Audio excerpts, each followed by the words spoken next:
Picture चालू करो बे। गाय हमारी माता है, बैल हमारा बाप है। ये कब हुआ? कब हुआ? बैल बाप कब हुआ? कब हुआ? औरत का मर्द कैसे हुआ? वो ही वैसे ही बैल हुआ। तो दोस्तों, इस भाई तो कुछ दिन पहले सिर्फ गाय को ही माता कह रहे थे, लेकिन पता नहीं आज बैल को कैसे बाप बोल दिए। तो चलिए आज इसी को देखते हैं, तो करते हैं वीडियो को स्टार्ट। योगी बाबा का जब से सरकार बनी है, ना गेहूं की फसल हो पाती है, ना गेहूं चावल। अच्छा, योगी बाबा काट लेते हैं क्यों? नहीं, योगी बाबा के जो माता जी हैं, गौ माता का वो माता है या वो सांड है? क्लियर कर लो। सांड है, गौ माता भी है, दोनों। तो दोस्तों, जैसे कि इस भाई ने कहा, बाबा जी की सरकार जब से आई है तब से कोई भी फसल सही से नहीं हुआ, क्योंकि गौ माता को कोई पालता ही नहीं। तो फिर मिलते हैं किसी और दूसरी वीडियो में, तब तक के लिए बाय बाय। चर्चा चल पाकिस्तान पे चर्चा करते। हाँ बोलो। पाकिस्तान पे करें चर्चा भाई साहब। पाकिस्तान में पेट्रोल की कीमत कितनी है? 300 रुपए है। 276 रुपए। ये सब क्या देखना पड़ रहा है? अच्छा है मैं अंधा हूँ। इंडिया में कितनी है? कितने? 96 रुपए है। अब 276 जो है उसका 1/3 लगा लो। अगर उसका 1/3 लगाओगे तो इंडिया का बनता 85 रुपया। पाकिस्तान में इतना गरीब भुखमरा देश, बर्बाद देश, कंगाल देश, तब भी इंडियन करेंसी में पाकिस्तान की पेट्रोल की कीमत 85 रुपए है और इंडिया में 98 रुपए। कहाँ मिलेगा पेट्रोल? तो 85 रुपए। तो यहाँ क्या कर रहे हो आप? यहाँ क्या कर रहे हो आप? चले जाओ वहीं पे। पाकिस्तान चल जाइए। अभी बता था भाई। तुमने बोला कैसे पाकिस्तान चले जाओ? कैसे बोल दिया? बोला कि तुम पाकिस्तान अच्छे लगते हैं। तुम जाओ श्रीलंका, तुम जाओ भाई अब नेपाल। तो तुम क्या करते हो? झुंझुना इनको लगे हैं दस्त, इनको लगे हैं दस्त। ये भाई नंबर लगा कर आए हैं, 2 शब्द बोलेंगे भागेंगे, प्रेशर आ जाता है इनको। ठीक है, तुम हो बीजेपी के भक्त हो, गोबर भक्त हो। अभी मुस्लिम गद्दार था, अयोध्या वाले तक गद्दार हो गए हैं। तो इनकी नजर में जो भाजपा को वोट नहीं देता वो गद्दार हो जाता है। अच्छा, ठीक है, इनकी नजर में भाजपा भगवान है, सिर्फ भाजपा ही भगवान है, बाकी इनको भगवान से मतलब नहीं है कहीं दूर दूर तक, क्योंकि भाजपा के 5 किलो राशन पे ये लोग जिंदा है, कमाने की औकात है नहीं। एक इतिहास आपके स्टूडियो में रचा गया था, आपको याद है ना? एक व्यक्ति यहाँ खड़े हैं जिन्होंने कहा था, अंजना जी आपके शो पे कंप्लीट करने दीजिए, उन्होंने कहा था कि अगर महाराष्ट्र में सरकार नहीं बनी तो मैं अपना सर मुंडवा लूंगा। लीजिए भाई साहब, रेजर लेकर आई हूँ, लीजिए, इंतजार है।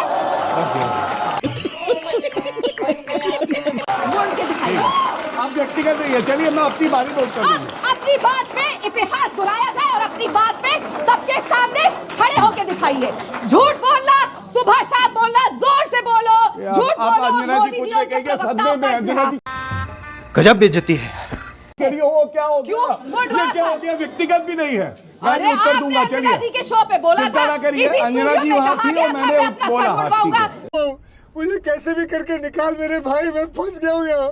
गाइस, वीडियो में बहुत मजा आने वाला है। राहुल गांधी की जय जोलाद, राहुल गांधी की जय जोलाद, राहुल गांधी की जय जोलाद। देखो, ये राहुल गांधी की जय जोलाद है। हम ना जाए जायज है। राहुल गांधी प्रोफेशनली गया था। ओहो,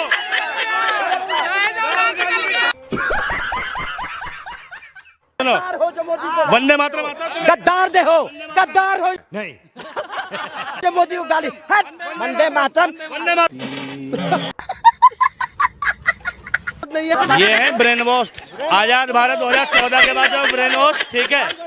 अभी बता था भाई, अभी बता था। यार भी नहीं, भारत के मौजूदा स्थिति में कितने राज्य हैं? भारत का तिरंगे का डिजाइन किसने बनाया? पिंगली विनार बंकिम चटर्जी। कैसे कैसे लोग रहते हैं यार यहाँ पर। भारत की कुल भौगोलिक जमीन कितनी है? अबे कितना पूछेंगे मेरे से? ये भाजपा के कीड़े हैं। उन्होंने बयान दिया था कि अमीर अमीर लोगों को बुलाया गया था। हाँ। और उन्होंने ऐश्वर्या राय को उतना भीड़ में कोट कर लिया था। इसका मतलब उन्होंने भी झूम करके देखा था। अच्छा। कार सेवक को बुलाया गया था, क्या सभी कार सेवक अमीर हैं? वो गरीब नहीं थे। लगता है तुम गू खा के ही मानोगे। पूरी प्राण प्रतिष्ठा में मोदी जी थे, अंबानी जी थे, रणबीर कपूर थे, आलिया भट्ट थी, रणवीर सिंह थे, तमाम फिल्म एक्टर्स थे, बड़े बड़े अमीर थे सारे देश का, फ्रॉम आनंद महिंद्रा टू सुनील मित्तल थे। उसमें मुझे तो कोई गरीब नहीं दिखा।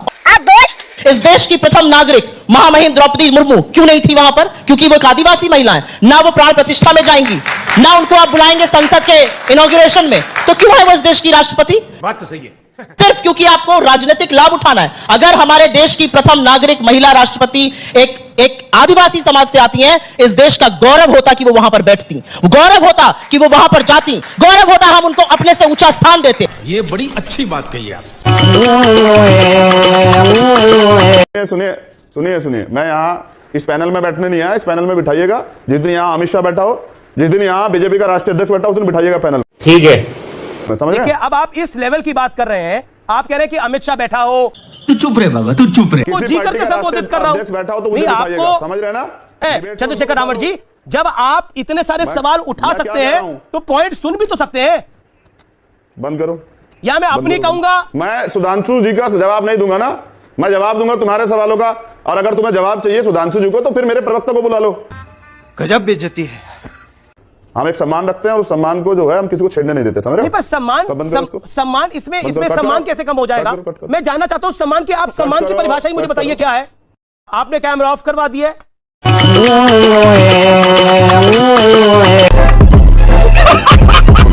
आपने अभी थोड़ी देर पहले कहा कि यादवों के घर जो है तोड़ दिए गए, अयोध्या का विकास हो रहा है। आपने कहा कहां बन रही है स्मार्ट सिटी? क्या अयोध्या का विकास आपको पसंद नहीं आ रहा? आपकी औकात बता रहा हूँ सर, बुरा नहीं मानना सर। उत्तर प्रदेश का विकास हो, अयोध्या का विकास हो, भगवान श्री राम का मंदिर बने, लेकिन गरीबों को उजाड़ करके क्या पुण्य काम के लिए आप किसी घर पे बुलडोजर चला देंगे? आप शर्म है? कुछ शर्म आया है? ये कहां की परंपरा है? ये कहां की संस्कृति है? किसने सिखाया आपको? किस कानून में ये बात है? आपने मुआवजा दीजिए, अगर किसी पुण्य काम के लिए 6 गुना मुआवजा दीजिए, क्यों नहीं दे रहे हैं आप? हजारों करोड़ रुपए आपके पास हैं, डबल इंजन की सरकार है आपके पास। बात तो सही है। तो सरकार के खजाने में क्या कमी है? आप एक पुण्य काम करना चाहते हो, अच्छा काम करना चाहते हो। कौन नहीं भगवान श्री राम को मानता है? क्या वो जिनके घर उजाड़ दिए वो नहीं मानते क्या भगवान राम को? ये बिक गई है गवर्नमेंट, अब गवर्नमेंट में कुछ नहीं है। क्या वहां व्यापारी जिनकी दुकानें तोड़ी जा रही हैं वो नहीं लड्डू चढ़ाते थे, प्रसाद बनाते थे? इसके लिए जिम्मेदार कौन है? मेरा मुंह से निकल गई, मेरी जबान टूट गई। अब कंगना ने पिटने के बाद क्या कहा? देखिए जिन्होंने हमारे साथ बदतमीजी करी है वो सारे उग्रवादी लोग हैं। कंगना एक ही पढ़ा है भी, पंजाब को उग्रवादी मत बोलना, नहीं तो मालूम नहीं पता नहीं चलेगा, पैराशूट नहीं उतर पाएगा पार्लियामेंट तक। चाटा पड़ा, हाय पड़ा, जबी तो पड़ा, तेरे बेवकूफी पे पड़ा और लगातार पड़ेगा। टिक टिक टिक टिक टिक झांसों की रानी बनके बात कर रही थी ना, वो बावली पागल बेवक की पैदाइश कर रही थी। हमारे भारत को आजादी 2014 के बाद मिली। अबे जब 2014 के बाद मिली थी तो तू झांसी की रानी का रोल क्यों प्ले कर रही थी बावली? यही नहीं, अभी और सुनिए। सीरियल करा क्योंकि सास भी कभी बहू थी, तो उनको लगा कि जिंदगी का मन जो है ना वो सास भी कभी बहू था। देखिए कंगना जी जीती और ये कहिए कि जो वो ना कांटा लगा जैसे है, तो ऐसे कही चांटा लगा। क्या काम है उनका? जनता तो दुखी है, इनकी सरकार में जानवर इनसे ज्यादा दुखी हैं। हाँ, मैंने सुना कि एक सांड आपकी सभा में घुसाया था। दरअसल हुआ ये कि एक सांड अपनी शिकायत लेकर के हरदोई में सुरक्षा घेरा छोड़ करके मुख्यमंत्री जी से मिलने गया। मुख्यमंत्री से नहीं मिल पाया क्योंकि पुलिस ने उसकी शिकायत नहीं सुनने दी। उसके बाद वो कन्नौज में हेलीपैड पे आ गया, दूसरा सांड। और दूसरे सांड ने जो काम किया, पहले वो टकराया एम्बुलेंस से, फायर ब्रिगेड से, पुलिस नहीं रोक पाई। जब उसको ये समझाया सांड को, ये आप गलत हेलीपैड पे आ गए हो, तो वो शांत होकर चला गया। ये जितने सांड हैं सब उत्तर प्रदेश की सरकार को ढूंढ रहे हैं। बात तो सही है। लेकिन आपके एक मंत्री थे, उनकी भैंसें भी आपकी पुलिस ने ढूंढवाई थी एक बार। देखिए पुलिस का तो काम है ढूंढना, और पुलिस तो जो चीज चोरी होगी उसको ढूंढेंगे, पुलिस का काम ही है। लेकिन सवाल यह है, अगर सांड से किसी की जान चली जाए तो बताओ एफआईआर पुलिस किस पे लिखाएगी? गजब बेइज्जती है। तीसरी बार नरेंद्र मोदी सत्ता में आ गए तो संविधान बदल जाएगा, लोकतंत्र खत्म हो जाएगा, तानाशाही शुरू हो जाएगी, चुनाव नहीं होंगे। ये डर क्यों जताया जा रहा है? ये बड़ा सवाल है। ये फंस गया सीएम। ये तो अनंत हेगड़े बीजेपी के सांसद प्रचार कर रहे हैं बीजेपी के लिए। उन्होंने कहा जब देश बीजेपी के नेता कह रहे हैं कि हम संविधान बदलना चाहते हैं, इसलिए अब की बार 400 पार, और आप कहते हो प्रोटेक्ट कर रहे हो उनको। प्रोटेक्ट क्यों करेंगे? हम तो उन्होंने जो कहा है वो आपके सामने रख रहे हैं। नहीं, उन्होंने क्या कहा? अनंत हेगड़े ने क्या कहा है? अनंत हेगड़े, ज्योति मिर्धा, लल्लू सिंह, इन तीनों ने ये कहा कि भाई हमें भारी बहुमत से जिताइए, क्योंकि संविधान में बदलाव तभी मुमकिन है। और अभी तो रुको, क्लाइमैक्स अभी बाकी है। ये वोट के लिए नहीं है समीर, ये इस इतनी बड़ी लोकतंत्र को मजबूत करने वाले चौथे स्तंभ की संस्था है TV9। उस पे मैं आपसे आग्रह कर रहा हूँ कि आप उससे जो सवाल कर रहे हैं ना, जो लिख रहे हैं, जो बोल रहे हैं, एक दिन इस पे भी पहरे लगेंगे, बंदिशें होगी। तुम भी सरकारी मीडिया है, चाइना में सरकारी मीडिया हो जाएगी, इसलिए आप लोग भी बाहर होना बंद करो। मोदी जी का जलवा, 400 पार का हलवा, टाइम टाइम। स्मृति ईरानी में करंट कब आता था? जब राहुल का कोई मुद्दा होता तो राहुल गांधी को जब गाली देनी होती थी, उनको ट्रोल करना होता था, तो स्मृति ईरानी से कहा जाता था नाच बसंती नाच, और बसंती नाचना शुरू कर देती थी। जो राम को लाए थे वही लोग इनको नहीं लेकर आए। ये तो राम को लाए थे ना, अयोध्या से हार गए यार। ये इससे बड़ी क्या बात होती? तो क्या हम राम को लाए हैं, हम उनको लाए हैं? तो उन्होंने, अयोध्या वालों ने कहा दफा हो जाओ, हमें नहीं चाहिए, राम खुद आए थे, राम यहाँ खुद रहेंगे। आए ममता दी, वाकई तुझसे ग्रेट हो।